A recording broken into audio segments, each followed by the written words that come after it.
Strengthening Faith 127. I had a thought which I wanted to share. Countless lessons which affects a Muslim's religious and worldly life can be learned from the Holy Quran. But the first thing to note is that it will only benefit someone who fulfills its three aspects with sincerity. The first aspect is sincerely reciting it correctly and regularly. The second aspect is to understand it. And the final aspect is to sincerely act on its teachings according to the traditions of the Holy Prophet Muhammad, peace and blessings be upon him.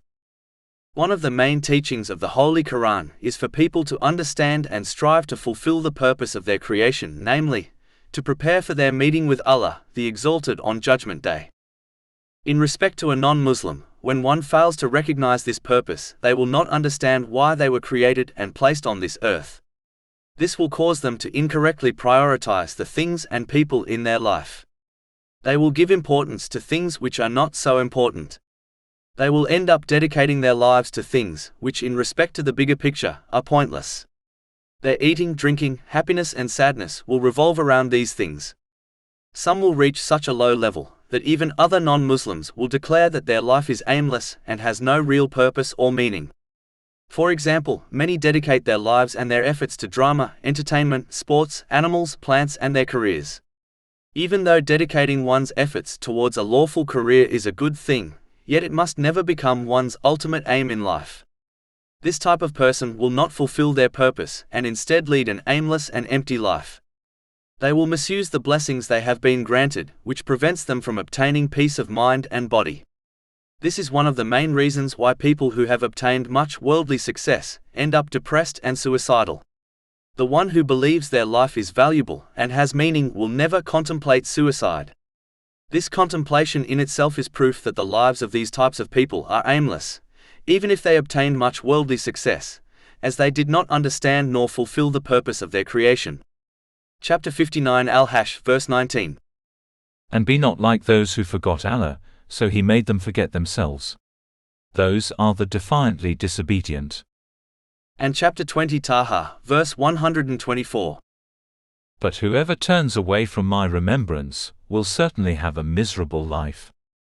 In respect to Muslims who only fulfill the basic obligatory duties of Islam without dedicating any effort towards studying and acting on the Holy Quran and the traditions of the Holy Prophet Muhammad, peace and blessings be upon him, they will fail to truly understand their purpose of creation and their purpose on this earth, as this cannot be understood through the basic obligatory duties. As a result, they will dedicate less than an hour of a day to preparing for their meeting with Allah, the Exalted, as the obligatory duties do not take long to complete. Even this, in most cases, is based on blind imitation of others such as their family. They will not truly understand why they fulfill these duties because of a lack of knowledge and weakness of faith. Without the Holy Quran and traditions of the Holy Prophet Muhammad, peace and blessings be upon him, their focus will be solely on this world and enjoying its blessings, as they see nothing except this world. Then in this respect, there is not much difference between them and non-Muslims, as their aspirations, hopes, fears, desires, aims and purpose will be the same. This is obvious when one observes these types of Muslims and their activities in between their obligatory duties. This does not mean they will go to hell. In fact, as they fulfilled their obligatory duties and avoided the major sins, it is hoped they will obtain paradise. But because of this attitude, meaning failing to understand and work towards their purpose, they will never find true peace in this world, as they will not use their worldly blessings in the correct way, even if they use them in lawful ways, as their whole focus is solely on this world and its enjoyments, as they see nothing except this world. Chapter 20 Taha, verse 124. But whoever turns away from my remembrance will certainly have a miserable life. This remembrance involves using the blessings one has been granted in ways pleasing to Allah, the Exalted. This is only possible when one understands their own purpose and the purpose of the worldly blessings they have been granted. Failing to behave in this manner is the main reason why many Muslims who fulfill their obligatory duties often complain about mental problems such as depression, as they have not remembered Allah, the Exalted, in the correct way, which leads to peace in both worlds. Chapter 13 Ar-Ra'd, verse 28. Unquestionably, by the remembrance of Allah do hearts find peace. Even if these Muslims end up in paradise, Because of their behavior, they completely miss the point of why they were put on this earth. Their example is that of students who are set a mock exam by their teacher. Some students work diligently to prepare for it, whereas other students do not take it seriously and barely revise for it. Even if both types of students pass the exam, the teacher will only be pleased with those who prepared for it, as they alone have understood the purpose of the mock exam. Its purpose was to put the students in the right frame of mind, so that they are ready to tackle their real exams. Those who failed to prepare for their mock exams might have passed, but they completely missed the point and purpose of the mock exam. This is the example of the Muslims who fail to understand the purpose of being on this earth, but through blind imitation of others they end up in paradise. They are like a beautifully decorated vase, which is hollow inside. Due to their lowly worldly aspirations, they do not achieve the great station and purpose they were granted by Allah, the Exalted. Chapter 95 at 10, verses 4-6. We have certainly created man in the best of stature. Then we return him to the lowest of the low. Except for those who believe and do righteous deeds. This prevents them from obtaining peace in this world, as the one who possesses lowly aspirations will stress over petty and unimportant things. They will dedicate most of their efforts to worldly gain, which will not benefit them in either this world or the next. Chapter 18 Al-Kahf, verses 103-104. Say, shall we inform you of the greatest losers as to their deeds? They are those whose effort is lost in worldly life, while they think that they are doing well in work. In respect to those who strive to study and act on the Holy Quran and the traditions of the Holy Prophet Muhammad, peace and blessings be upon him, they will be granted a special perception in which to look at the world and their existence in it. This perception will allow them to see the purpose of their creation and their purpose on this earth. Namely, to prepare for their meeting with Allah, the Exalted, on Judgment Day. This perception will make them understand that this world and the blessings in it are only a means to which they can reach the hereafter safely. Meaning, the world and the things in it are not an end in itself. This will encourage them to use every blessing they have been granted in ways pleasing to Allah, the Exalted, as they understand that peace and success in both worlds lies only in this. Chapter 16 An-Nahl, verse 97. Whoever does good, whether male or female, and is a believer, we will surely bless them with a good life. They will prioritize everything and everyone within their life, correctly, according to Islamic teachings. They will give value to what is valuable, and disregard what should be disregarded.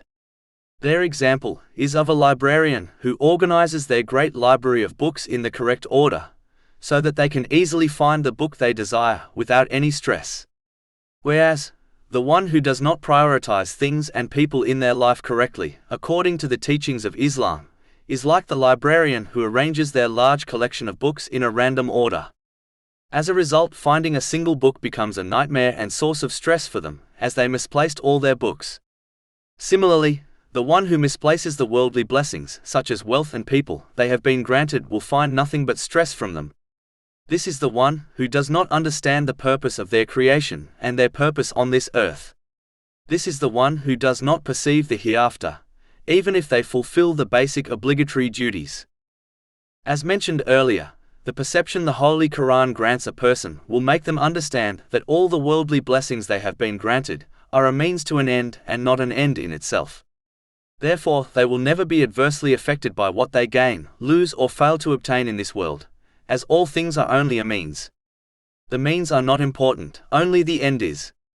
Unlike those who fail to adopt the correct perception, through understanding and acting on the Holy Quran and the traditions of the Holy Prophet Muhammad, peace and blessings be upon him, they will not be bothered with the things they do not obtain in this world, as they understand that anything they do not obtain in this world will be granted to them in the hereafter in a perfect and permanent way.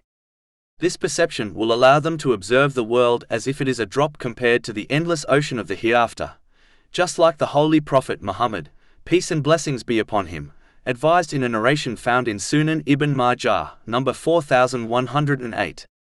Therefore, they will not care if they lose the drop, as they are literally standing at the shore of an ocean, meaning the hereafter. Chapter 4 An-Nisa, verse 77. Say, the enjoyment of this world is little, and the hereafter is better for he who fears Allah. This does not mean that this type of person abandons the world. Rather, they use the blessings they have been granted in ways pleasing to Allah, the Exalted, thereby obtaining peace and success in both worlds. In reality, it is this perception, which is rooted in gaining and acting on Islamic knowledge, that made the holy prophets, peace be upon them, and the companions, may Allah be pleased with them, of the holy prophet Muhammad, peace and blessings be upon him, the best of all creation, as they understood why Allah, the Exalted, created them and worked hard to fulfill it. The great companion, Abdullah bin Mas'ud, may Allah be pleased with him, confirmed that the companions, may Allah be pleased with them, were the best because they were more detached from the material world than anyone else, and they desired the hereafter more than anyone else. This has been discussed in Imam Abu Naim al-Asfahani's Hilyat al-Awliya, wa Tabaka al-Asfiya, narration 278. This attitude was due to the perception they were granted. Through this perception and understanding their lives became complete, purposeful and meaningful. Through their perception their aspirations touched the highest heavens, and as a result they became great as they understood and strived to fulfill the purpose of their creation. Chapter 6 Al-An'am, verse 162. Say, indeed my prayer, my rites of sacrifice, my living and my dying are for Allah, Lord of the worlds. Whereas, those whose vision was restricted to this lowly world became lowly, even if they obtained it all. Chapter 10 Yunus, verse 24.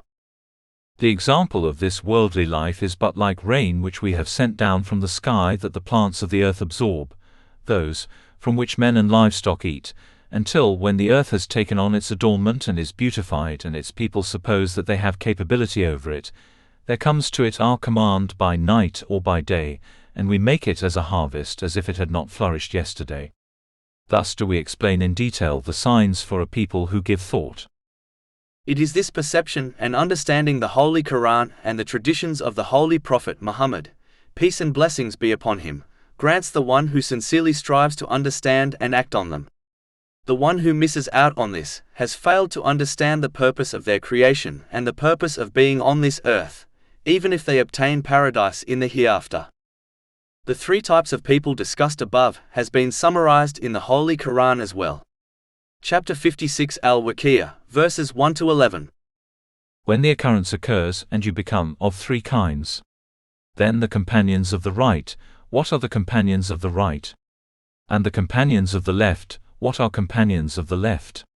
And the forerunners. Those are the ones brought near to Allah. Finally, one should always bear in mind that the teachings of the Holy Quran are summarized in Chapter 1 Fatiha. And the summary of Chapter 1 Al-Fatiha is that each person has been given blessings by Allah, the Exalted. The one who uses these blessings in ways pleasing to Allah, the Exalted, will obtain peace and success in both worlds. Whereas, the one who misuses them will obtain divine anger and ultimately lose in both worlds. When one adopts the correct perception through the Islamic teachings, this lesson becomes clear. Chapter 1 Al-Fatiha, verses 6 to 7. Guide us to the straight path. The path of those upon whom you have bestowed favor, not of those who have earned your anger or of those who are astray. So strive to catch up to the forerunners through adopting this perception and understanding by learning and acting on the Holy Quran and the traditions of the Holy Prophet Muhammad. Peace and blessings be upon him, for time in this world is limited and the call to depart is at hand. Chapter 10 Yunus, verse 45. And on the day when he will gather them, it will be as if they had not remained in the world but an hour of the day. And Chapter 3 Ali Imran, verse 185. Every soul will taste death, and you will only be given your full compensation on the day of resurrection. So he who is drawn away from the fire and admitted to paradise has attained his desire. And what is the life of this world except the enjoyment of delusion?